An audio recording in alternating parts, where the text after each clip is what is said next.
शब्द रूप में विराजमान बाबा जय गुरुदेव जी महाराज के श्री चरण कमल पर अरबों खरबों प्रणाम। वर्तमान समय के संत सदगुरु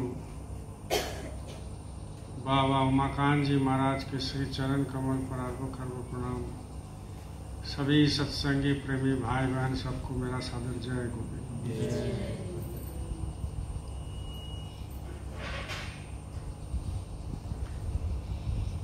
देखिए प्रेमियों, आज है त्रयोदशी कृष्ण पक्ष का भंडारा।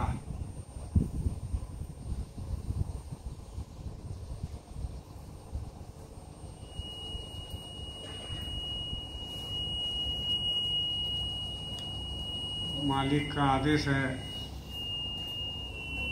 कि पूनम का और भंडारा और त्रयोदशी भंडारा ये मनाना जरूरी है। इसका कारण है कि भंडारा क्यों मनाया जाता है, भंडारा होता क्या है, त्रयोदशी भंडारा क्या है, त्रयोदशी का दिन मतलब क्यों रखा गया, ये सब बहुत सारे लोगों को मालूम नहीं है। और जब मालूम नहीं है तो इसको जानकारी के लिए मालिक ने आदेश दिया कि त्रयोदशी भंडारा करो और पूनम का भी भंडारा करो। तो त्रयोदशी भंडारा में लोगों के पास समय नहीं होता है और पूनम के भंडारे में भी समय नहीं होता। इसका कारण है कि संडे को तो ठीक है, संडे सब छुट्टी रहता है चारों तरफ। अब दूसरा दिन में क्या होता है, लोगों को थोड़ा दिक्कत पड़ता है कि काम धंधा है, किसी का दुकान पाट है, किसी का नौकरी चाकरी है, किसी का कोई काम है, तो ये सब होता है, जिसके कारण जो है लोगों में परेशानी तो होता है। लेकिन जब मालिक का आदेश है तो पालन करना पड़ेगा, परेशानी दूर हो जाएगा धीरे धीरे। तो आज नगरी आश्रम में त्रयोदशी का भंडारा रखा गया है। कल व्हाट्सएप में डाल दिया गया था।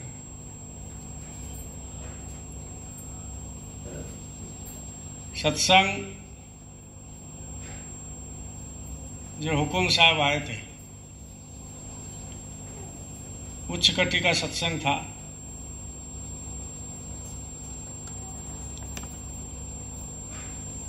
लेकिन आप लोग सत्संग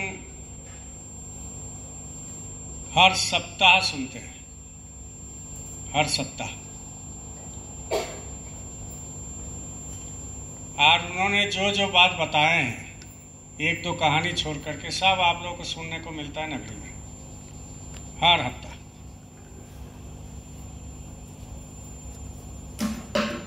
और आप लोग सुनते हैं। तो सत्संग खाली सुनने से नहीं होगा। सत्संग तो सब कोई सुनता है, सब कोई देते हैं, लेकिन खाली सत्संग सुनने से नहीं होता है। सत्संग सुनने से होता है किसको? जो कभी सत्संग सुना ही नहीं। जो कभी सत्संग सुना ही नहीं, उसके लिए तो वो सत्संग हर सप्ताह जो सुनते हैं जरूरी है।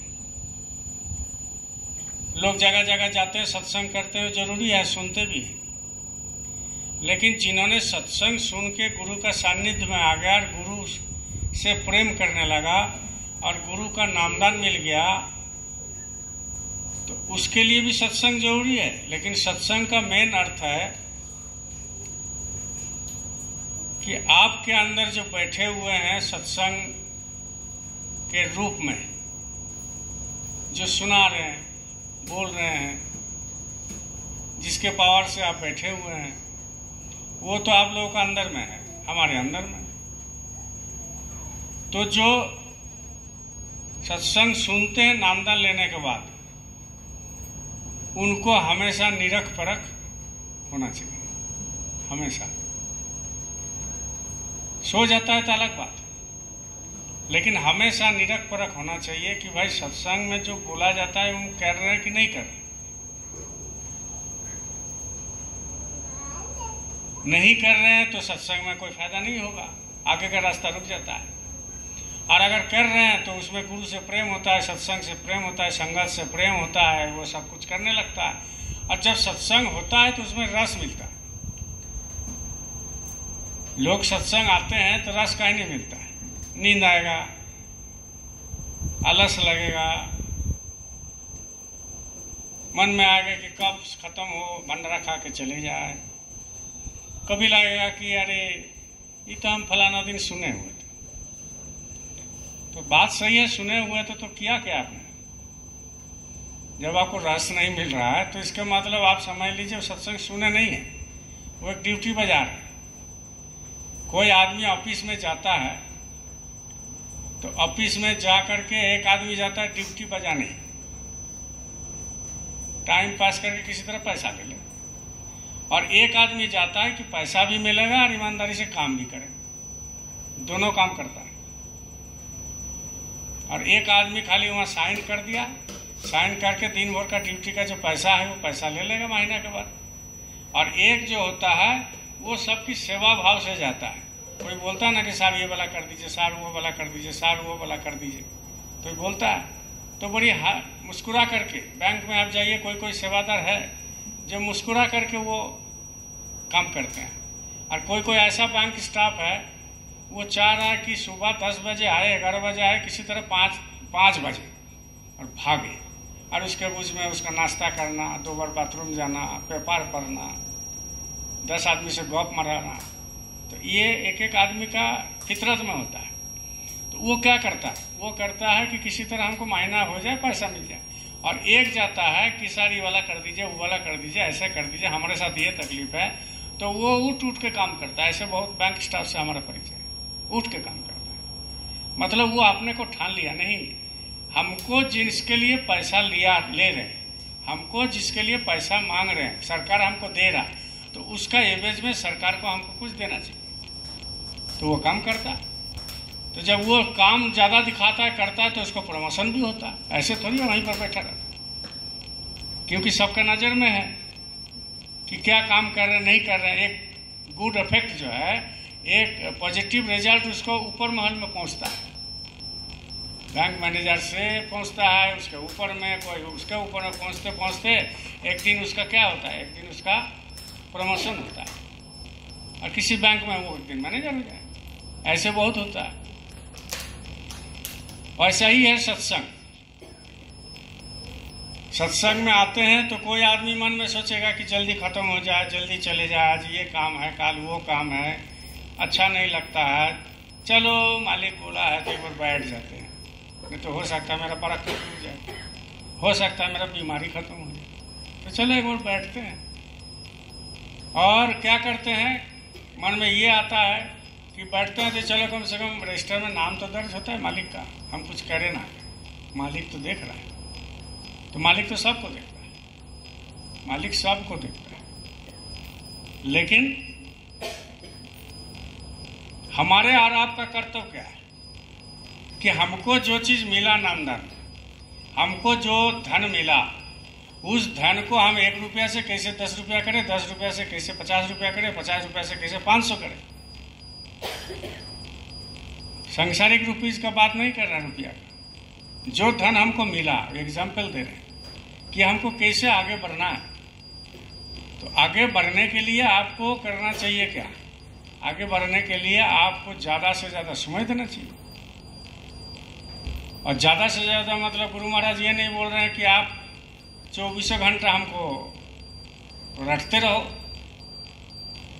मालिक बोल रहे हैं याद रखो लेकिन अपना काम करो, याद रखो लेकिन अपना खाना बनाओ, याद रखो लेकिन कहीं भी जाओ तो बस ट्रेन में बैठ करके जगदूधनी करो, याद रखो सोने के समय भी रखो, याद रखो जब आप कोई भी संसार का काम कर रहे हो तो याद रखो। ये मालिक कहते हैं। और याद तो उसी का आएगा जो मन में ठान लेगा कि हमको कुछ तरक्की करना है आध्यात्मिक जगत में। ऐसे नहीं, आध्यात्मिक जगत में हमको कुछ तरक्की करना है। तो तरक्की मतलब क्या है कि तरक्की मतलब कोई पैसा वैसा थोड़ी मिलेगा। तरक्की मतलब क्या है? आप कोई साधु थोड़ी बन गए। तरक्की मतलब क्या है कि आप थोड़ी कोई इधर उधर भाग जाओगे कि चलो हमको सम्मान मान सब मिलेगा। तरक्की वो नहीं होता है। तरक्की वो होता है संगत में, सत्संग में सुनने से, कि आपको जो है गुरु की दया मिलेगा। ये है तरक्की। गुरु की दया जब मिलता है तो आपको संसार में सुमिरन ध्यान भजन में मन लगेगा। ये है तरक्की। तरक्की मतलब यह है आध्यात्मिक जगत में कि आप जिस कारण से आए हैं गुरु के पास और जिस कारण से आप यहाँ आते हैं बैठते हैं, उसको तरक्की होता है। कौन सा तरक्की होता है? वो तरक्की है कि आप गुरु के निकट कैसे जाए। गुरु के निकट, सब कोई गुरु के निकट जाना चाहता है। सब कोई जो इतना इतना बैठे हैं वो भी चाहते हैं हम गुरु के नजदीक में पहुंचे, गुरु के निकट पहुंचे। वो भी जानते हैं और हम भी चाहते हैं गुरु के नजदीक पहुंच जाए। सब कोई चाहता है जो नामदान लिया, और जो नामदान एक बार लिया वो भी चाहता है, जो 10 बार मुंह से बोले हैं वो भी चाहता है, जो सुमिरन ध्यान भजन करता है वो भी चाहता है, जो शाकाहारी है वो भी चाहता है, और जो नगरी आता है वो भी चाहता है, जो उज्जैन जाता है सब कोई चाहता है। इसलिए तो महाराज जी जब गाड़ी में घूमते हैं, गुरु महाराज जब गाड़ी में घूमते थे तो पूरा भीड़ होता है। वो चाहता है एक झलक हमको देख ले, वो चाहता है कि हम एक बार छू ले, वो चाहता है यहाँ पे हमसे एक बार बात हो जाए। इसीलिए तो, क्योंकि सब नजदीक में जाना चाहता है। तो ये सांसारिक दृष्टि से नजदीक में जाइए। सांसारिक दृष्टि से आप बात कीजिए, आप दर्शन दीजिए, दर्शन कीजिए, सेवा दीजिए, सब कीजिए सांसारिक दृष्टि से। लेकिन गुरु का निकट जाने का अलग उपाय है। गुरु का निकट जाने का अलग उपाय है। वो उपाय कहाँ होता है? बाहरी नहीं होता है, अंदर में होता है। जब ये चीज हो जाएगा तो आपको सब जगह दिखाई देगा। ये फोटो में भी दिखाई देगा, बाथरूम में बैठे हैं तो दिखाई देगा, जंगल में जा रहे हैं तो दिखाई देगा, शादी पार्टी में गए तो दिखाई देगा। तो उस हिसाब से आपको तैयार होना पड़ेगा। सब जगह देखने के लिए आपको तैयार होना पड़ेगा। खाली किताब पढ़ के तैयार नहीं, खाली सत्संग में बैठ करके तैयार नहीं। वो अंदरूनी साधन है, अपना साधन है, उसमें आपको तैयार होना पड़ेगा। जो अपना साधन है अंदरूनी, उसमें आपको समय देना पड़ेगा। तब तो आपको ये तरक्की दिखाई देगा। और ये जब बैठोगे नहीं तो ये तरक्की दिखाई नहीं देगा। ये तो दिखावा है, हम लोग जो भी करते हैं दिखावा है। लेकिन गुरु महाराज ने देखा कि कुछ ऐसे काम में लगा के रखो संगत में कि इधर उधर भागे नहीं, उसी में वो लगा रहे। इसीलिए तो प्रचार है, सत्संग है, त्रयोदशी है, पूनम है, वो भंडारा में जाना है, वहाँ रैली करना है, वहाँ आश्रम में जाना है। इसीलिए आपको फंसा के रखा है।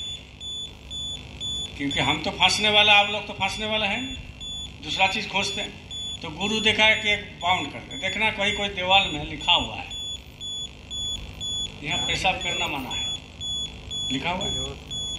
फिर भी आदमी नहीं मानता, फिर भी आदमी नहीं मानता। तो वहाँ कहा करता है, वहाँ कोई देवी देवता का फोटो टांग देता है, लगा देता है ना। अब जैसा ही वो जाता है तो अरे देख लेता है, अरे तो जो काम करने गया तो किया नहीं, वो घूम के आ गया। मतलब क्या है कि एक बाउंड है, एक मतलब उसको बांधने का तरीका है, डराने का तरीका है। तो संत मत में ये ऐसा होता है कि आपको फंसा के रखेगा, सांसारिक में भी रखेगा, आध्यात्मिक में भी रखेगा, गुरु का काम में भी रखेगा, फंसा के रखेगा। क्योंकि हमारे जगत में बहुत सारे धर्म है, हमारे जगत में बहुत सारे क्रियाक्रम है, पूजा अर्चना है, तीर्थ व्रत है, बहुत कुछ है। तो आप बहुत कुछ के लिए नहीं आए, आप आए हैं एक के लिए, है ना। आप बहुत कुछ के लिए नहीं आए, आप आए हैं एक के लिए। अब उसी एक में आपका टिकाव रखने के लिए वो बहुत कुछ रखता है।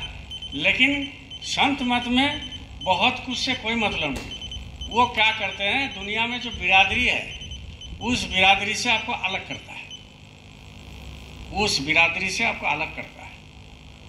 तो अलग करने का मतलब ये नहीं है कि उससे आपको हटा दिया, नहीं। अलग करने का मतलब है कि वो बिरादरी में जाओगे तो आपका सुमिरन ध्यान भजन नहीं होगा, आपका गुरु भक्ति नहीं होगा।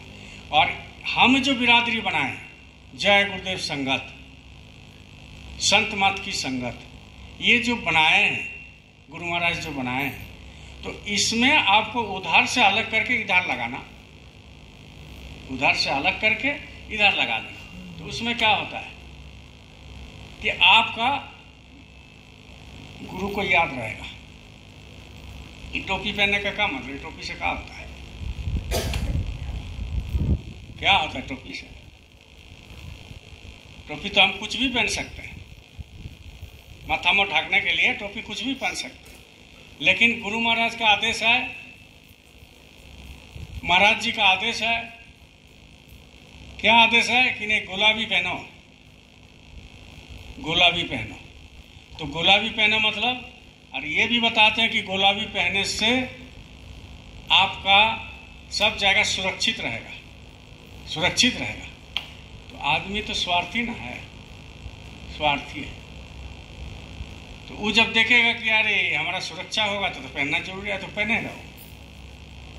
कुछ ना कुछ लगा देते हैं मसाला, तो पहनेगा। हमारे में डर होगा तो चलो भाई चलो एक तो पहन तो लेते हैं। अब क्या हो गया ना, जब ये मन में आ गया कि मालिक ने बोला है कि गुलाबी पहनने से आपका सुरक्षा होगा, होता भी है, हो भी रहा, सब देख रहा, अनुभव कर रहा। लेकिन जब ये गुलाबी पहन करके जब वो देखता है कि ना मेरा सुरक्षा होगा, तो उसका मन में क्या होता है, एक विश्वास पैदा हो जाता है। जो विश्वास नहीं था वो विश्वास पैदा हो गया कि नहीं हम तो गुलाबी पहने हुए हैं, हमारा कैसे हो सकता है। पॉजिटिव आ गया, नेगेटिव छूट गया। तो जब पॉजिटिव आ गया मन में तो पॉजिटिव काम होगा, सब तो मन का खेला। नेगेटिव आएगा तो नेगेटिव का काम होगा।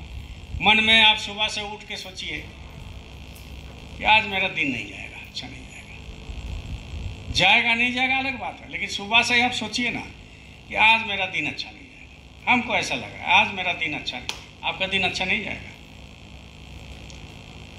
क्या कारण है कि आपने पहले नेगेटिव में घुस गया और घुस करके आपने को तैयार कर लिया। अब जहां अगर आपका नेगेटिव लगेगा, पॉजिटिव भी लगेगा, तो आपका तो मन में घुस गया, नेगेटिव जाएगा नेगेटिव, तो वो भी नेगेटिव होने लगेगा। इसलिए संत महात्मा कहते हैं कि हमेशा पॉजिटिव रहो। देखा जाएगा जो होगा, गुलाबी टोपी है ना जी, देखा जाएगा जो होगा, मालिक है ना हमारे अंदर, देखा जाएगा जो होगा, हमारे मालिक अभी विराजमान है। देखा जाएगा जो होगा, मन खराब करेगा तो धनी में बैठ जाएंगे। देखा जाएगा जो होगा, सुबह में सुमिरन ध्यान भजन करेंगे तो हमारा दिन ठीक हो जाएगा। लेकिन आदमी करता नहीं है सत्संग। अच्छा कमाई हो गया तो दिन ठीक है, अच्छा कमाई हो गया तो दिन ठीक है, और कम कमाई हुआ तो आज मेरा दिन ठीक नहीं है। काहे भाई, सेले नहीं है, बोलता है ना, हम लोग भी बोलते हैं, हम भी काम कर रहे हैं तो बोलते हैं आज सेले नहीं है। लेकिन आप कभी बोले हैं कि आज मेरा दिन ठीक नहीं है, आज सुमिरन ध्यान भजन नहीं हुआ? कभी मन में आया कि आज मेरा दिन ठीक नहीं है क्योंकि आज सुबह से हम सुमिरन ध्यान भजन किया ही नहीं? अब क्या होगा, जो होगा होगा, काल होगा। क्या होगा, जोर से बोलिए, काल होगा। काल बोल रहे हैं ना, काल होगा। अब जो है काल होगा तो काल कराएगा ना, काल होगा नहीं, काल कराएगा। आप तो काल को ही बुला रहे हैं, काल होगा। तो आप तो काल को बुला लिए जी, गुरु को कहां बुलाया? काल होगा तो काल होगा, तो काल होगा नहीं, काल आएगा। काल आ जाएगा। तो जहां काल, वहां क्या कर लीजिएगा, वहां कुछ होने वाला नहीं। गुरु को तो सामने रखता नहीं। दिन खराब गया, दिन खराब गया, तो दिन खराब गया भैया, ठीक है, दिन खराब गया, दिन खराब गया, ठीक है। लेकिन कभी ये मन में सोचे हैं कि नहीं मेरा आज दिन खराब गया, बात सही है, लेकिन हमारा सुमिरन ध्यान भजन नहीं बना, इसीलिए खराब जा रहा, इसीलिए खराब गया। ये नहीं सोचते। इसीलिए हमेशा क्या है, पॉजिटिव जरूरी है, पॉजिटिव जरूरी है। और पॉजिटिव जब आप जाने लगेंगे तो सब काम पॉजिटिव होगा। और पॉजिटिव ऐसा है, वो आपका मन में ही उत्पन्न किया हुआ चीज है, अंदर में ही वो उत्पन्न हो जाता है, अंदर में ही आता है पॉजिटिव। नेगेटिव बाहर से खरीद के नहीं देना पड़ता है, न लाना पड़ता है, नगरी में नहीं मिलेगा किलो भाव से, वो आपके अंदर में है और अंदर में ही ये चीज मालूम होता है। कहने का मतलब यह है कि जिस लाइन में आए हैं, आप सभी लोगों को बताते हैं, जो काम कीजिएगा उसको मन से कीजिए। जो मन से करेगा उसको फलीभूत होगा। और आधा मन यहाँ आधा मन वहाँ, वो काम नहीं होता है। आप खाना खा रहे हैं तो मन से खाइए, शांति से खाइए, शांति से मन उसमें लगा के खाइए, तो उसमें तो रस मिलेगा। पानी भी पीते हैं तो दिल से पीजिए, तब उसमें मन में लगेगा। हर काम, जो भी सूक्ष्म से सूक्ष्म काम करेंगे, महात्मा बताते हैं संत मत में, जो भी काम आप करते हैं उसको दिल से कीजिए, नहीं तो उसको मत कीजिए। आप आधा यहाँ आधा वहाँ ऐसा काम नहीं करना है, दिल से करना है। जब दिल से कोई काम कीजिएगा तो आपका फलीभूत होगा, और दिल से नहीं कीजिएगा तो आध्यात्मिक सांसारिक काम नहीं बनता है, तो आध्यात्मिक कैसे बनेगा? सांसारिक काम नहीं बनता है तो आपका आध्यात्मिक काम कैसे बनेगा? सबसे बड़ा बात है दिल से करना। दिल से भजन कीजिए, दिल से सुमिरन कीजिए, दिल से जो है ध्यान कीजिए, दिल से खाना खाइए, दिल से जो काम करते हैं नौकरी उसको कीजिए। माने एकदम दिल से मतलब क्या कि उसमें नछवार कर देना है कि हमको उसमें जाना है और वो काम हमको बढ़िया से करना है। सुमिरन ध्यान भजन में बैठते हैं, दिल से थोड़ी बैठते हैं। मालिक डर जाएगा इसीलिए बैठते हैं, माने बरकत नहीं देगा इसीलिए बैठते हैं। मालिक क्या बोलेगा इसीलिए बैठते। तो जब बैठते हैं तो दिल से बैठिए, और जब दिल से बैठिएगा, है कि नहीं? आप किसी को देख लीजिएगा सांसारिक जिंदगी में, आप देखे होंगे कि आप 2-4 दिन से दिल से किसी को याद कर रहे हैं। हमारे साथ होता है, आपके साथ भी होता है। आप किसी को दिल से याद कर रहे हैं 4-5 दिन से, 6 दिन से, देखिएगा वो उसका टच हो जाएगा। हवा ना है ये, उसके साथ टच हो जाएगा। वो एक दिन आपको फोन कर बैठेगा कि भैया, वो भी बोलेगा, वो भी आपको बोलेगा, भैया आपसे बहुत दिन से सोच रहे बात करेंगे। देखिए ना, डेली सोचते हैं और डेली हमारा जो है काम मतलब भूल जाते हैं। और आप भी उसको वही बात ये बोलेगा, आप भी वही बात बोलेंगे कि अरे हम भी सोच रहे थे। तो कहने का मतलब क्या, याद तो करता है लेकिन बात नहीं हो पाती। तो वो दिल से दिल टच हो जाता है। ऐसा ही दिल से गुरु महाराज से बात करेंगे, कोशिश करेंगे, दिल से गुरु महाराज का सुमिरन ध्यान भजन दिया हुआ जुक्ति करेंगे, उनका भी आसन डोलेगा कि नहीं डोलेगा? उनका भी आसन डोलेगा। तो वो तो तुरंत फल देते हैं। ये तो 5 दिन के बाद फोन आता है, लेकिन ये इनसे जब दिल से प्रेम करते हैं, दिल से बात करते हैं, तो वो दिल क्या होता है, वो आपको जो है आसन जब डोलता है तो वो तुरंत फल देते हैं। तुरंत फल कैसे देते हैं? आंख से आंसू निकालते हैं। इनका फल ही है कि आंख से आंसू निकलेगा, धारा बहेगा। तो जब आंख से आंसू निकलेगा, धारा बहेगा, तो आपको जो है लगे, मालूम होना चाहिए कि ये गुरु महाराज हमसे जुड़ गया। दुख में रोता है लोग, किसी का नौकरी मिल गया, बेटा का बहुत दिन कोशिश कर रहा, मिल गया। जब सुना पापा मेरा नौकरी हो गया, नौकरी मेरा हो गया, तो वो बाप जो है रोता है। ये किस्म का रोना हुआ। दिल से दुख होता है तो रो जाता है, बदन में चोट लगता है तो रो जाता है, जमीन छिना जाता है तो रो जाता है, घर ढह जाता है तो रो जाता है, कोई घर में मर जाता है तो रोता है। ये तो सांसारिक का स्वाभाविक बात है, ये तो रोना ही है। और अब अगर कोशिश भी करोगे तो रोना आ ही जाएगा। लेकिन जब गुरु की सिमरन ध्यान भजन में बैठेंगे, वो जो आँख का आंसू निकालता है वो है असली गंगा स्नान, वो असली आंसू है। ये आंसू कुछ नहीं।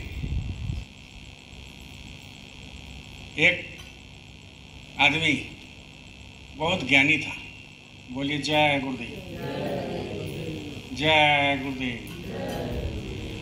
एक आदमी बहुत ज्ञानी था, उसका गांव में एक आदमी मरा, उसका वो दोस्त था, बोले जय गुरुदेव। उसका हुआ दोस्त था वो, और वो आदमी के छोड़ करके वो कभी इधर उधर जाता नहीं था। अब क्या है कि जिस दिन वो आदमी मर गया, इसको खबर मिला, तो गए,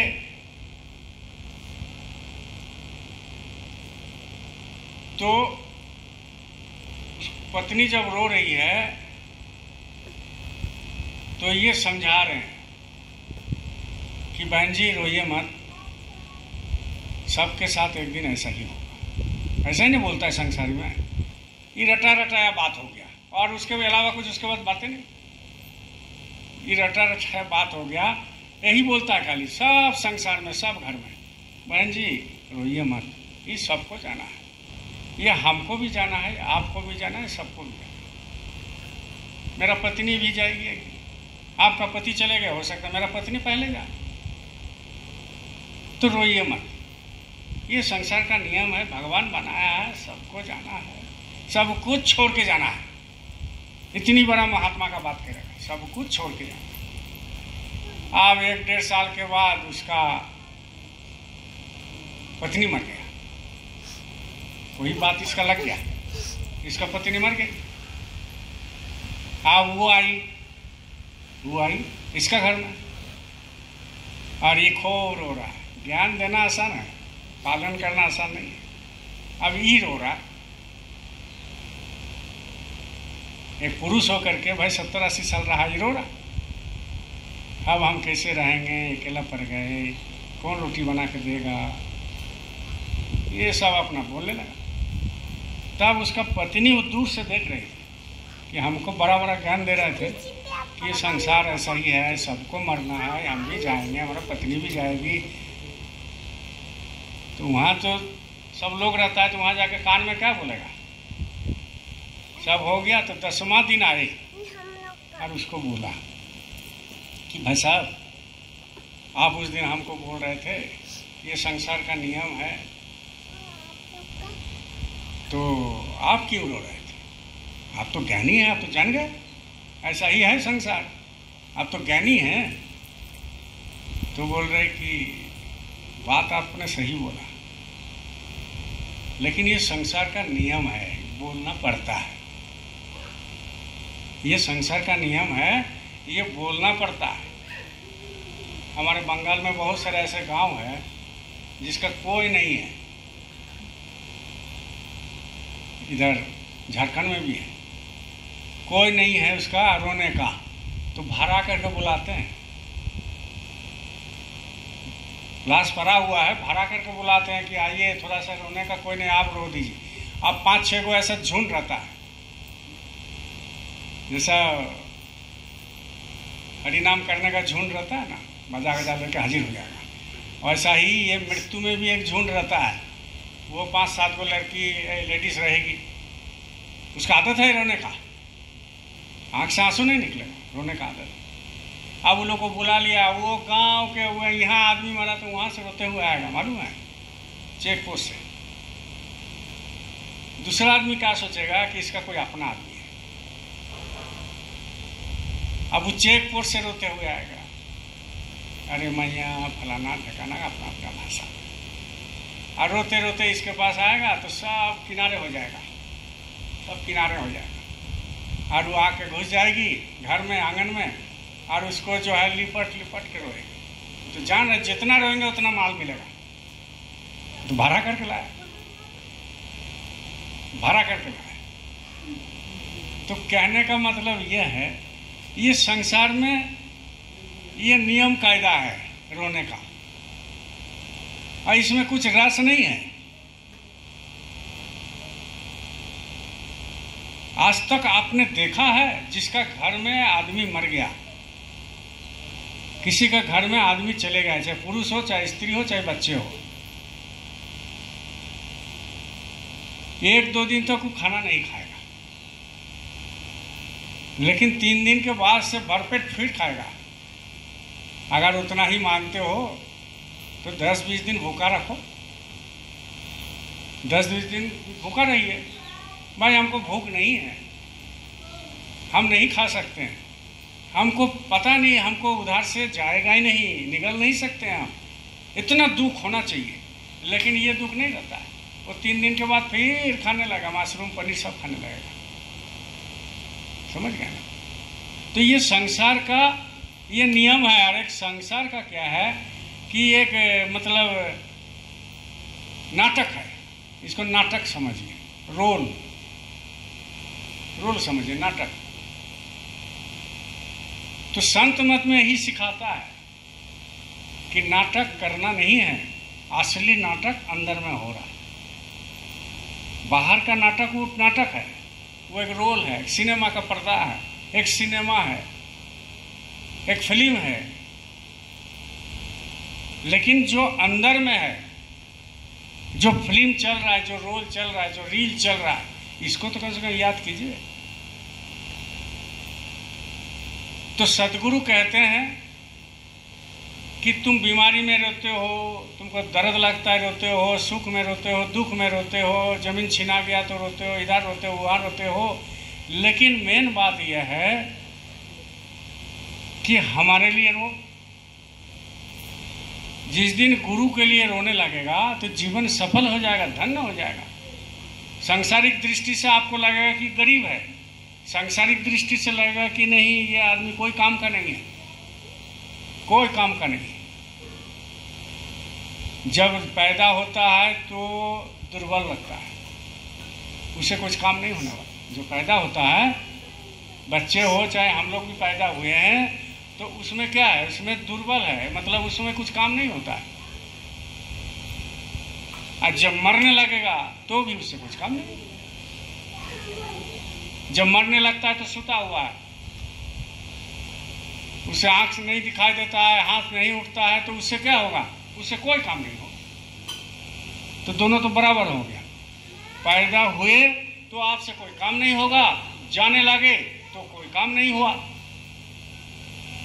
लेकिन इसके अंदर में, इसका बीच में, ये पैदा हो गए, ये मर गए, यहाँ भी काम नहीं हो रहा है, वहाँ भी काम नहीं है, लेकिन इसका बीच में जो फिल्म है, जो फिल्म है, ये तो आपको चल रहा है, ये फिल्म चलेगा, बराबर चलेगा। और लोग इसी में फंसता है, लोग इसी में फंसता है, क्योंकि फंसने का सामान बना कर रखा है तो फंसना ही है, ऐसे थोड़ी हो जाएगा। फंसने का सामान बना कर वो इसी में फंसता है। और इसी जो ऐसे जो फंसता है तो पिछड़ा भूल जाता है, आगे क्या होने वाला ही भूल जाता है, बस इसी में वर्तमान में जीता है, वर्तमान में जीने लगता है। और जब वर्तमान में जीने लगेगा तो आप क्या कर सकते हैं, वर्तमान में जीने लगेगा तो आप कुछ नहीं कर सकते। आगे चल करके जो है आपको जो बुरा है, जो मरने वाले हैं, तो वो जो है कुछ नहीं, बस चलेगा, ऐसा चलेगा। तो ये जिंदगी भर का जो लफड़ा धपड़ा है, इसमें तो दिक्कत हो गया। बोलिए जय गुरुदेव। देखिए क्या बोल रहे, नींद निशानी, नींद निशानी मौत की, उठ कबीरा जाग। नींद निशानी मौत की, बढ़िया से सुनो, बोले जय गुरुदेव। नींद निशानी मौत की, उठ कबीरा जाग, और रसायन छड़ी की, नाम रसायन लग। बोल रहे हैं कि ये नींद तो मौत का ही रूप है। नींद जो हम लोग सोते हैं, डेली सोते हैं, यहाँ कोई 2 मिनट सो जाएगा, मर गया। वो 2 मिनट के लिए मर गया। कोई 8 घंटा सोते हैं, 8 घंटा के लिए मर गया। कोई 12 घंटा सोते हैं, 12 घंटा के लिए मर गया। यही मृत्यु तो एक दिन पूरा ही एक दिन आ जाएगा जो कभी उठाओगे नहीं। उठाने से भी अभी तो उठा जाए गुरुदेव बोलते हैं तो ऐसा हो जाता है, थोड़ा उठ के खड़ा हो जाता है। लेकिन घर में जिस दिन चला जाएगा, उठिए जी नाश्ता बना, उठिए उठिए चाय पी लीजिए, कॉफी पी लीजिए, कुछ नहीं। इसीलिए कहते हैं कि नींद मौत की निशानी है। घर में आप सोते हो तो जब हम बहुत बार ये सत्संग में कहें, गुरु चर्चा में, कि घर में जब सोते हो तो मन में सोचते रहिए कि हम मर गए, हमारा बच्चा वो रूम में सोता हुआ है, पत्नी वो रूम में सोते हैं सोया हुआ है, माँ बाप वो रूम में सोया हुआ है।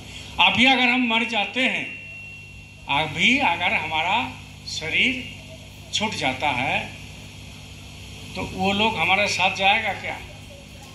कितना बढ़िया मकान बनाए हैं, अब इस मकान के नीचे में सोए हैं, है ना। और वो मकान के नीचे में तकिया लगा करके, गद्दा बिछा करके, बहुत बड़ा पालंग लेकर के सोए हैं। तो जब सोइएगा तो ये मन में सोचिए कि ये जो मकान है, इस मकान के ऊपर भी कोई मकान है। ये जो मकान है, इस मकान के ऊपर भी कोई मकान है जो आपको ये आंख से दिखाई नहीं दे रहा। अब उस मकान में जिस दिन हम चले जाएंगे तो ये मकान छूट जाएगा। ये मकान छूट गया। इसीलिए कहते हैं कि नींद निशानी मौत की, उठ कबीरा जाग। निशानी मौत की है, ये मत का रूप है। इसीलिए हमारे गुरु महाराज क्या कहते, तू जाग जा। जगने का मतलब आंख खोल दे, जग गया है, ऐसे नहीं है। आंख खोल दिया, बोलो जय गुरुदेव। हाँ, इधर देख करके सत्संग सुनना चाहिए। सीधा सीधा देख करके सत्संग नहीं सुनोगे, ऐसे सुनोगे तो क्या होता है, ऐसे सुनोगे तो मन नहीं लगेगा, इधर का आवाज इधर निकल जाएगा, इधर का आवाज। इसलिए आंख में आंख मिला करके सुनना चाहिए। कितना बार समझाएंगे आप लोगों को, हम भी कभी कभी लगता है कि सब छोड़ दें। जब लोग समझते ही नहीं है तो क्या जरूरी है, फालतू।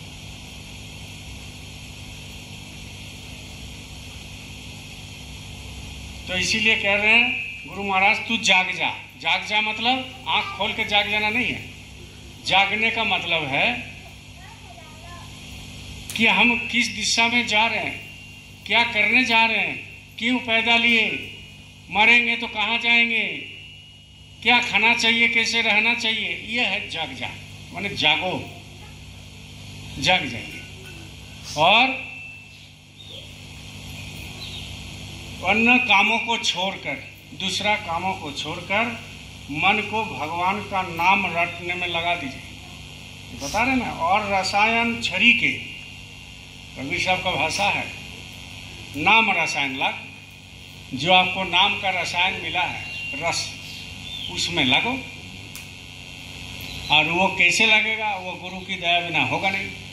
और गुरु की दया कब मिलेगा, जब आप बैठोगे नहीं। और जब बैठोगे तो जब आप मन से नहीं, दिल से नहीं उनको पुकारोगे तो नहीं लगेगा। ये तो सब एक के बाद एक लिंक है, एक के बाद एक तागा से बंधा हुआ है। इसीलिए तो कहते हैं कि सत्संग में बीच में आकर के कुछ समझ में नहीं आएगा, पल्ले में नहीं पड़ेगा।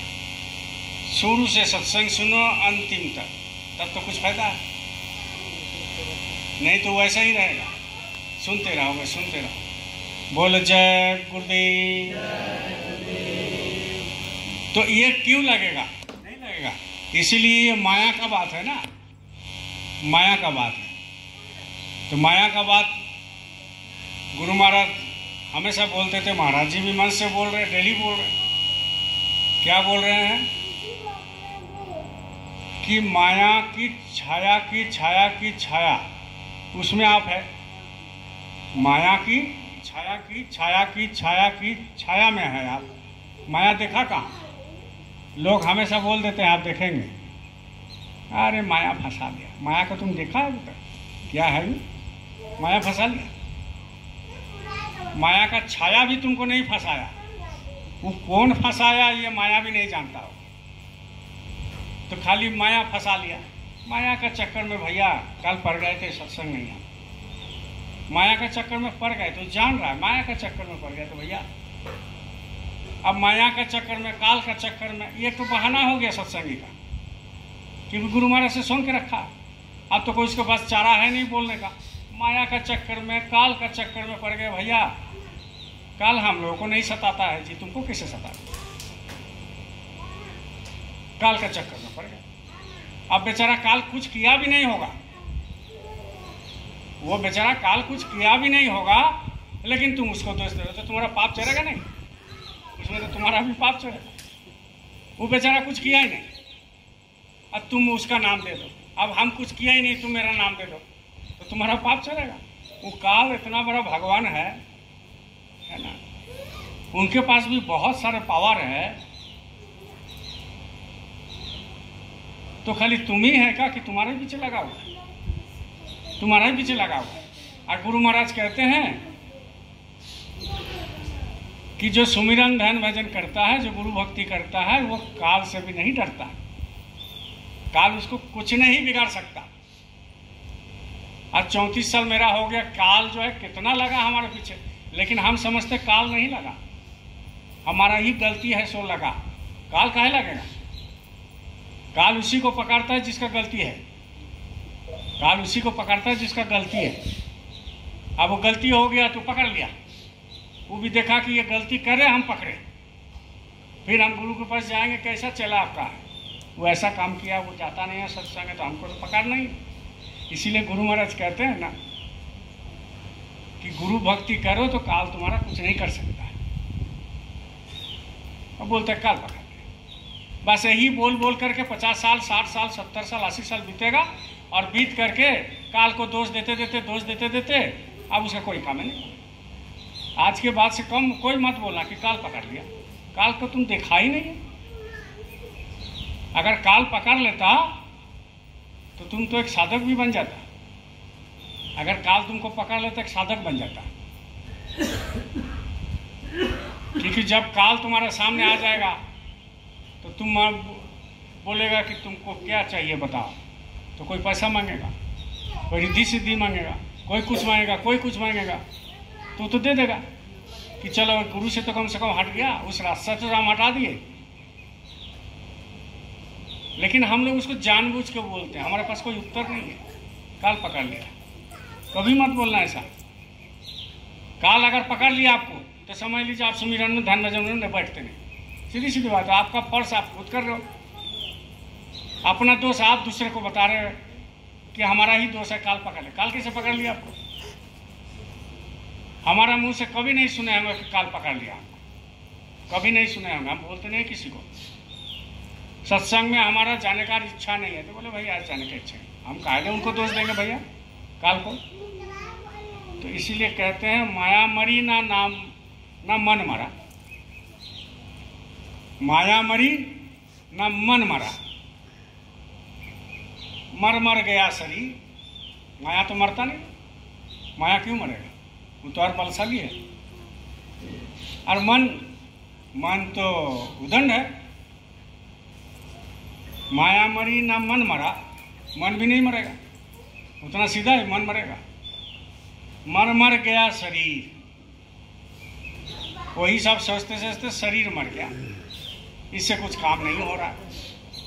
आशा तृष्णा ना मरी। देखो क्या बोल रहा है, बोलो जय गुरु। जय। आशा तृष्णा ना मरी। आपके अंदर आशा भरपूर है। काल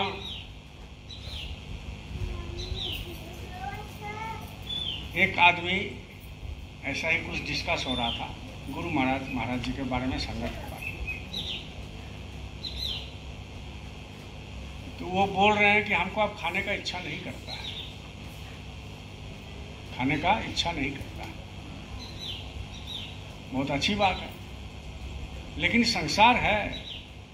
गुरु महाराज क्या बोले हैं कि आप अगर 10 लीटर दूध पी सके तो पियो, बोले हैं कि नहीं? और अगर पनीर जितना खाना है खा सकते तो खाओ, अच्छा घर में रहो, अच्छा मकान में रहो, अच्छा ड्रेस पहनो, अच्छा गाड़ी में चलो। गुरु महाराज कहाँ मना किया? बाबा उमाकांत जी महाराज कहाँ मना करते हैं? लेकिन शाकाहारी रहो, कोई ऐसा नाशा ना मत करो, नहीं करना है जिसमें आपको खराब दिखे, बुद्धि पागल हो जाए। और तो कुछ बोले नहीं। संसार में है, खाना भी पड़ेगा। क्यों? क्योंकि हम लोग कोई साधक नहीं है, किसी को हमको उद्धार नहीं करना है। उद्धार तो कह किए हैं बाबा जय गुरुदेव जी महाराज, उद्धार तो कर रहे हैं कि बाबा उमाकांत जी महाराज। हम लोग किसको उद्धार करेंगे? अपने ही उद्धार करना। और उसके लिए गुरु किए कि भाई मेरा उद्धार कर दीजिए, मालिक मेरा उद्धार कर दीजिए। इसी के लिए तो गुरु हुआ है। माया मरी ना मन मरा, मर मर गया शरीर, आशा तृष्णा ना मरी। आशा भरपूर भरा हुआ है। देखो बैराग बहुत किस्म का होता है। बोलो जय गुरुदेव। बैराग बहुत किस्म का होता है। एक बैराग होता है गरीबी। जब गरीब रहेगा ना, भैया हमको कुछ अच्छा नहीं लगा, खाली गुरु का भक्ति इच्छा करता है, खाली गुरु का ही भक्ति करने की इच्छा करता है। भैया हमको कुछ अच्छा नहीं लग रहा, ना खाना ना सोना ना पीना, कुछ नहीं। लगता है खाली सत्संग में ही जाए, खाली शाकाहारी प्रचार करे और सत्संग में ही रहे। समझ गए? ये गरीबी के कारण हो गया। और जिस दिन उसका 1 करोड़ रुपया लॉटरी मिल जाएगा, ये सारे बात हो जाएगा। ऐसा सीधा नहीं है, बैराग उतना सीधा नहीं है। वो बाहर से नहीं होता है, अंदर में झकझोर देते हैं, ऐसा बैराग होता है। और एक बैराग होता है जब बेटा घर से निकाल देता है और जब डंडा मरता है, वो बैराग होता है। उस समय लगेगा कि बेकार है, मन में तो आएगा बेटा को बनाए, परिवार को बनाए, पूरा बनाए, और हमारा ही इज्जत नहीं है, तो बैराग हो जाएगा। चला उज्जैन, क्या संसार में रखा हुआ है, तो मन तो घर में पड़ा हुआ है। बेटा में, पत्नी में, जमीन में, जायदाद में, गाड़ी में, घोड़ा में, सब घर में पड़ा हुआ है मन। तन को खाली ले गए उज्जैन, तन को। अब वहाँ आश्रम में रहना उतना सीधा बात नहीं है, 2-4 महीना हो जाएगा, इसके बाद बोला कि भागो घर। अब भिक्षा करके खा लेंगे, घर में नहीं रहेंगे, लेकिन आश्रम में नहीं रहेंगे। तो कहने का मतलब यह है, ये हो गया दूसरा बैराग। तीसरा बैराग हो जाता है बीमारी हो गया, कुछ काम नहीं कर रहा, तो बिस्तर में पड़ा हुआ है, भैया कुछ अच्छा नहीं लग रहा है। अब लगता है मालिक हमको खींच ले। लोग बोलता है कि यार इसका बैराग हो गया, कुछ नहीं हुआ इसका। अभी टनाटन हो जाए तो देखो कितना आदमी को गाली देने लगेगा, डंडा लेके निकल जाएगा।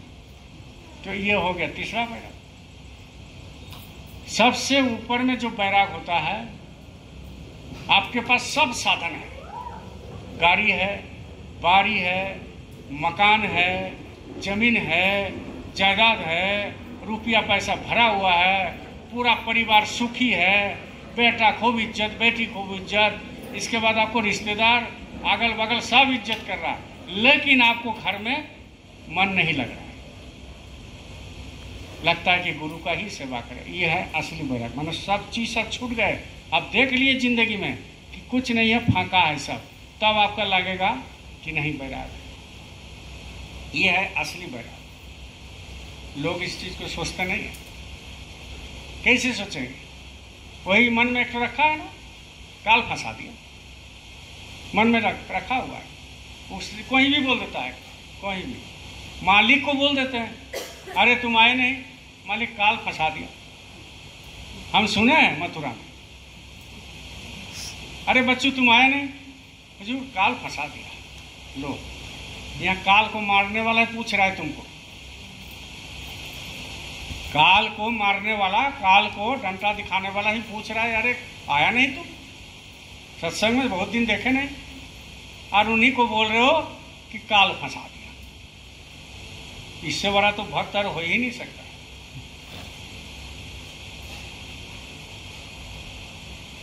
एक बार, एक नाम नहीं बताएंगे, अच्छा खासा गुरु महाराज के साथ रहते थे।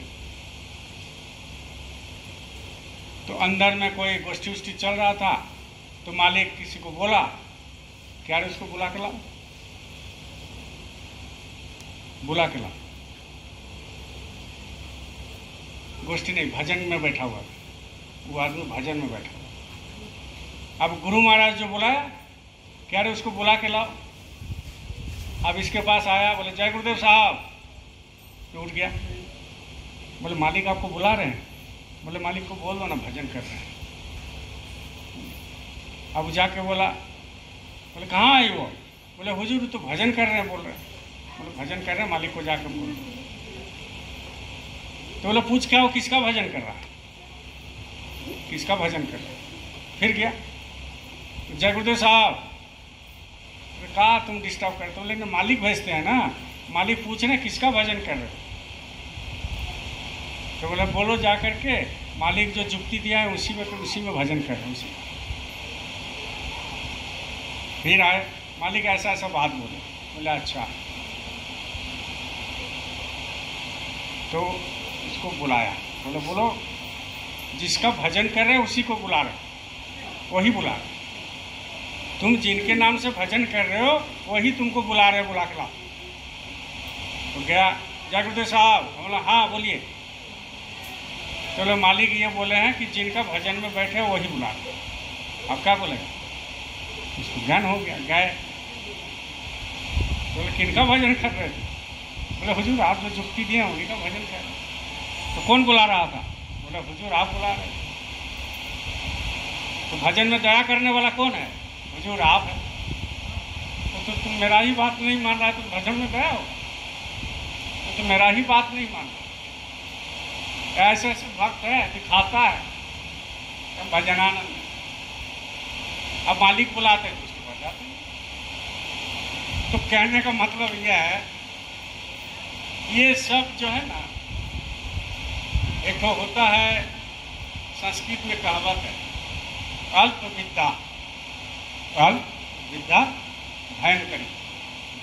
भयंकरी मतलब समझते हो?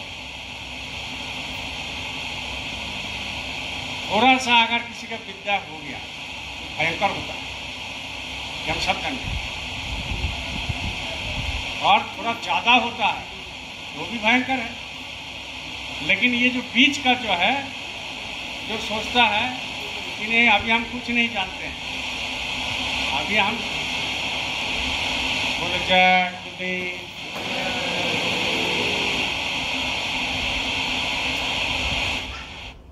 जय गुरुदेव, जय गुरुदेव,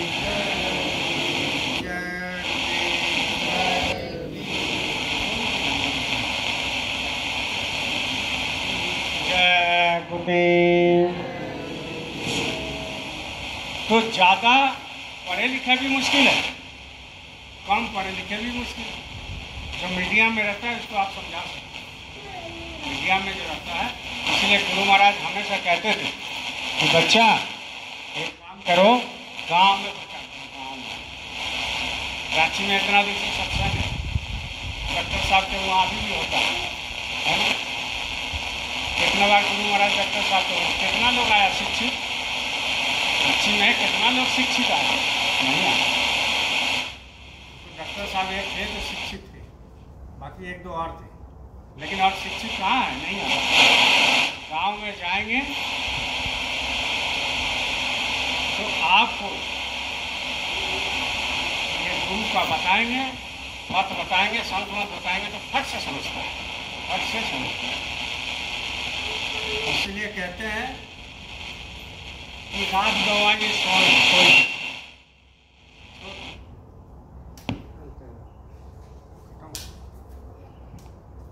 बोलिए जय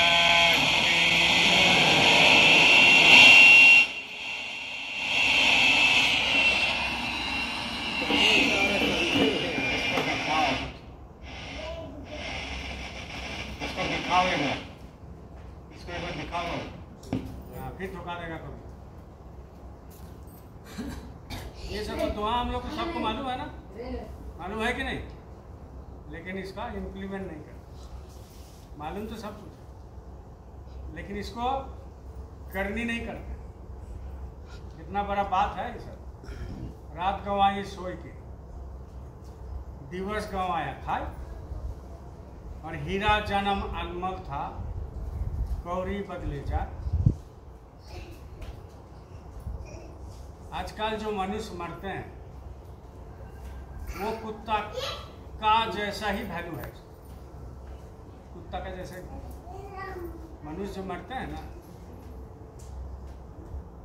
कभी कभी यूट्यूब में देखना, मणिकर्णिका घाट, दशाश्वमेध घाट, जो बड़ा बड़ा घाट है ना, जहाँ डेली 100, 200, 50, 5,000 मुर्दे को जलाते हैं। उधर 2 को डोम पकड़ता है पाँव, और इधर 2 को डोम पकड़ता है हाथ, चाहे एक तो चाहे, और ऐसे जैसे बोरा फेंकता है ना, ऐसा ही चिता में फेंक देता है। ये गांव में तो थोड़ा विधि विधान से होता है, उसके पास समय है उतना, मंत्र पड़ेगा, ये करेगा, वो करेगा, घूमेगा, कुछ नहीं। उधर पकड़ता है, इधर पकड़ता है, और ऐसे पकड़ता है, ऐसे जैसे बोरा को हिलाता है ना, ऐसे थोड़ा सा हिला कर फेंक देता है चिता पर। आधा घंटा में खत्म हो गया। अच्छा आप बताइए क्या किए जिंदगी में, क्या किया कर लिया? जब तक आपको मृत्यु याद नहीं आएगा तब तक आध्यात्मिक जगत में उन्नति कर ही नहीं सकते। मृत्यु को याद करना, मृत्यु को, कि हमको मरना है भाई, आज है तो काल मरना है। जब हम मृत्यु को याद नहीं करते तब ऐसा होता है। घाट में देखते हैं लेकिन फिर भी समझते हैं कि नहीं, हमारा नहीं होगा, उसका हो गया, मेरा नहीं होगा। तो ही कहते हैं कि रात में तो सो गया पूरा, 10 घंटे सो गया, कोई 8 घंटा, कोई 12 घंटा, और दिन में भी 2 घंटा, दिन में भी 2 घंटा। रात गवाई सोए के, दिवस गवाई खा। कितना टाइम खाते हैं? 3 टाइम कम से कम, सुबह नाश्ता, दोपहर खाना और रात को भी खाना, 3 टाइम खाते हैं।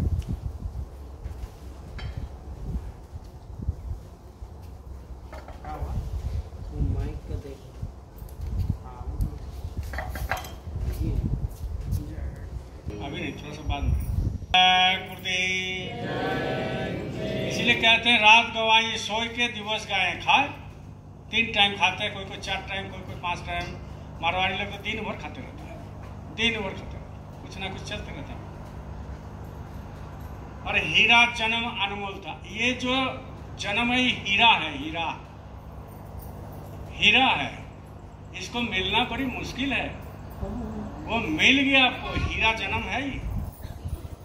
हीरा खरीदने पर तो मिल जाएगा, लेकिन आपको जो जन्म मिला ये नहीं मिलेगा। और कौड़ी मल बिका है, कौड़ी मल बिका है तो आपको बता दें, कुत्ता जैसे मौत है। कुत्ता का क्या मौत होता है? देखो, रोड में जा रहे हो गाड़ी लेकर के, और कुत्ता वहां पर पार हो रहा है तो गाड़ी धीरे नहीं करेगा, और मजाक से क्या करेगा, स्पीड बढ़ा देगा, उसको मार के चलेगा और हंसते हंसते जाएगा। कौड़ी मल बिका। ऐसा ही आदमी का है। आप डेली पेपर देखो, टीवी देखो, यूट्यूब देखो, डेली लोग कोई ना कोई मर जा रहा है, मार दे रहा है, मर जा रहा है कि मार दे रहा है डेली। रोड एक्सीडेंट में मर जा रहा है, रेल में कट के मर जा रहा है, आत्महत्या कर रहा है। कोई लड़का को दारू का पैसा नहीं दिया, माँ बाप को मर्डर कर दिया, टांगी से काट के। तो कल तो खबर है, टांगी से काट दिया। ये कहाँ जा रहा है दुनिया, किसी को पता नहीं चल रहा। और आप और हम तो बच गए किसी तरह, कि मालिक के पास आ करके बच गए। कम से कम हम लोग ये तो समझ में आ गया कि नहीं, मेरा मालिक है, हमको ऐसा जाना है, ऐसा करना है। इसीलिए प्रेमी भाई बहन, आप सभी से अनुरोध करते हैं कि सत्संग सुनिए और मालिक का आदेश पालन कीजिए। लेकिन आपको सुमिरन, ध्यान, भजन, इसको बैठना है, बैठना है, बैठना है, बैठना। नहीं तो जो असली चीज है वो मिलेगा नहीं। असली चीज जो है वो मिलेगा ही नहीं। और असली चीज गुरु ही दिया है आप ही के अंदर में। बस खाली आप दीवा को जगा चला जो अंदर में दिया जल रहा है ना, उसको थोड़ा सा सुलगा दीजिए, काम बनते रहे। बोलिए जय गुरुदेव,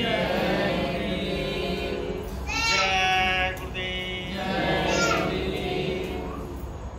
इसीलिए कहते हैं कबीरा सोया क्या करे, कबीरा सोया क्या करे, उठी ना भजे भगवान। कबीरा सोया क्या करे, उठी ना भजे भगवान। जम जब घर ले जाएंगे पड़ी रहेगी मैन। इसको मैन बोल रहे हैं। तलवार मैन में रहता है ना, तलवार जो होता है मैन में रहता है, मैंने उसका खोली में रहता है, इसको मैन कहते हैं। तो जब खोली में रहता है, तलवार निकाल लिया, तो उस खोली का कोई दाम नहीं, तलवार का दाम होता है। जाति ना पूछो साध की, पूछ लीजिए ज्ञान, और मोल करो तलवार की, पड़ा रहने दो मैं। तलवार को मोल होता है। ऐसा ही जिंदगी में ये है पिंजरा, ये है तलवार वाला मैन, लेकिन तलवार तो अंदर में है ना। वो तो जब तलवार निकल गया तो इसका कोई कीमत नहीं, मतलब आत्मा निकल गया तो इसका कोई कीमत नहीं। बोल रहे हैं कि पड़े रहेगी मैं, इस पड़ा रहेगा। क्या दुर्गति होता है, कुछ इसमें है ही नहीं, खाली दुर्गति ही दुर्गति। इसलिए जिंदगी में खाना मिल रहा है खा लीजिए, कपड़ा मिल रहा है पहन लीजिए, घर मिल रहा है घर में रहिए, उसको अपना कभी मत सोचिए। रिश्तेदार है निभा लीजिए, पत्नी है निभा लीजिए, पति है निभा लीजिए, सब कुछ कर लीजिए, लेकिन अपना कभी मत सोचिए। कभी मत सोचिए कि हमारा अपना है। और जिस दिन आप सोच लेंगे कि मेरा अपना है, उस दिन आप बहुत बड़े ठग जाएंगे, ठगेंगे, क्योंकि वो तकलीफ होगा। तकलीफ क्या तकलीफ होगा कि आप चले जाओगे तो शरीर के लिए तकलीफ हो जाएगा, परिवार के लिए तकलीफ। आप जिंदगी भर परिवार के लिए रोए, घर बनाने के लिए रोए, गाड़ी खरीदने के लिए रोए, बैंक बैलेंस करने के लिए रोए, आपको जब बिजनेस नौकरी चाकरी करने के लिए रोए, लेकिन भगवान के लिए नहीं, गुरु के लिए नहीं। तो ऐसा ही जाते समय रोते रहोगे, हाय मेरा ये कहाँ गया, वो मेरा कहाँ गया, वो ठीक है कि नहीं, वो ठीक है कि नहीं, ऐसा है वैसा है, चला जाए। कोई काम का नहीं है, कोई काम का नहीं। ये मट्टी है तो मट्टी है, कोई काम का नहीं है, बेकार है ये। लेकिन ये साकार कब होगा, जब इसे कुछ काम कर लीजिएगा। जब कोई काम कर लीजिएगा आध्यात्मिक जगत में, तब संत मत में कुछ आपको मिलेगा, नहीं तो ऐसा ही पड़ा रहेगा। बोलो जय गुरुदेव, जय गुरुदेव। देखिए प्रेमियों, सेवा कितना आया।